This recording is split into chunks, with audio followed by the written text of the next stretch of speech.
senators be permitted to insert statements into the record. Is there objection?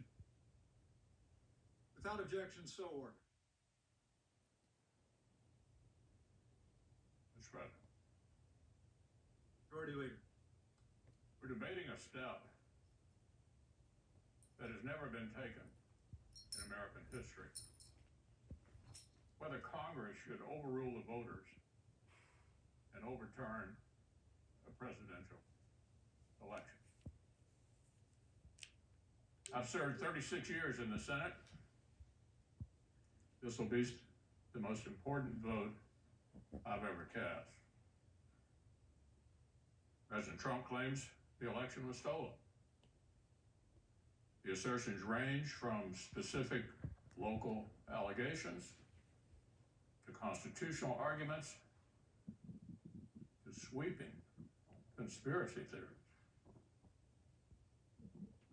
I supported the president's right to use the legal system. Dozens of lawsuits received hearings in courtrooms all across our country. But over and over, the courts rejected these claims, including all-star judges whom the president himself has nominated. Every election, we know, features some illegality and irregularity, and of course, that's unacceptable. I support strong state-led voting reforms. Last year's bizarre pandemic procedures must not become the new norm. But my colleagues, nothing before us proves illegality anywhere near the massive scale that would have tipped the entire election. Nor can public doubt alone justify a radical break when the doubt itself was incited without any evidence. The Constitution gives us here in Congress a limited role. We cannot simply declare ourselves a National Board of Elections on steroids.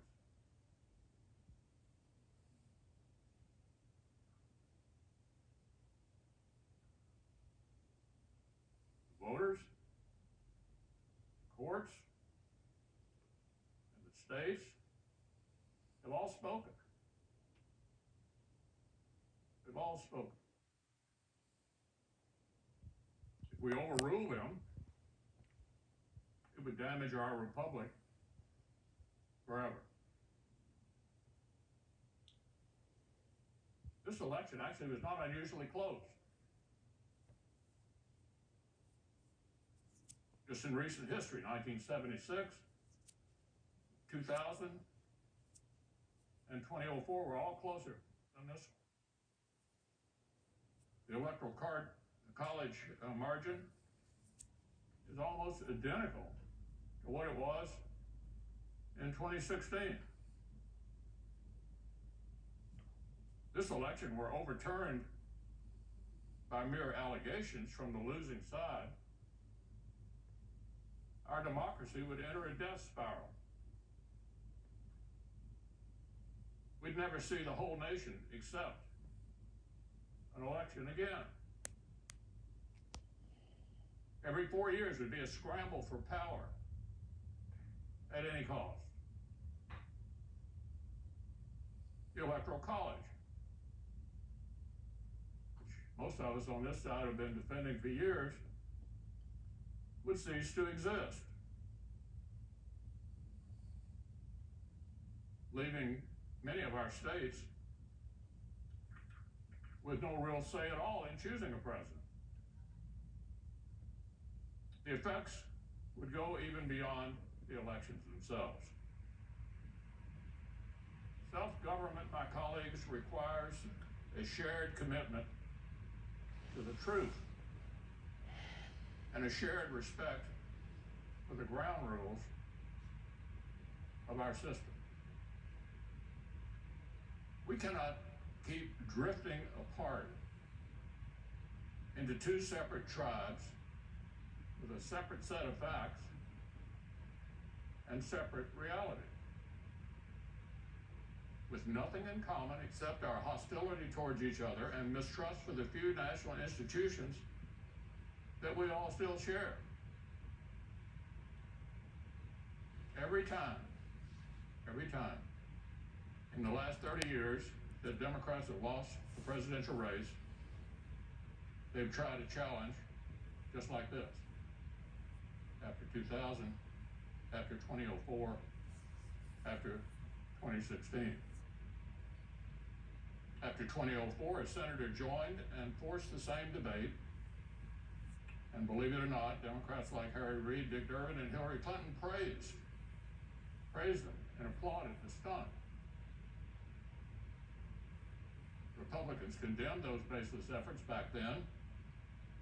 And we just spent 4 years condemning Democrats' shameful attacks on the validity of President Trump's own election. So look, there can be no double standard. The media that is outraged today spent 4 years aiding and abetting Democrats' attacks on our institutions after they lost. But we must not imitate and escalate what we repudiate. Our duty is to govern for the public good. The United States Senate has a higher calling than an endless spiral of partisan vengeance. Congress will either override the voters, overrule them, the voters, the states, and the courts for the first time ever, or honor the people's decision. Will either guarantee Democrats' delegitimizing efforts after 2016 become a permanent new routine for both sides, or declare that our nation deserves a lot better than this. Will either hasten down a poisonous path where only the winners of election actually accept the results, or show we can still muster the patriotic courage that our forebears showed not only in victory but in defeat. Framers built the Senate to stop short-term passions from boiling over and melting the foundations of our republic. So I believe protecting our constitutional order requires respecting the limits of our own power. It would be unfair and wrong to disenfranchise American voters and overrule the courts and the states on this extraordinarily thin basis. And I will not pretend such a vote would be a harmless protest gesture while relying on others to do the right thing. I will vote to respect the people's decision and defend our system of government as we know it. Leader.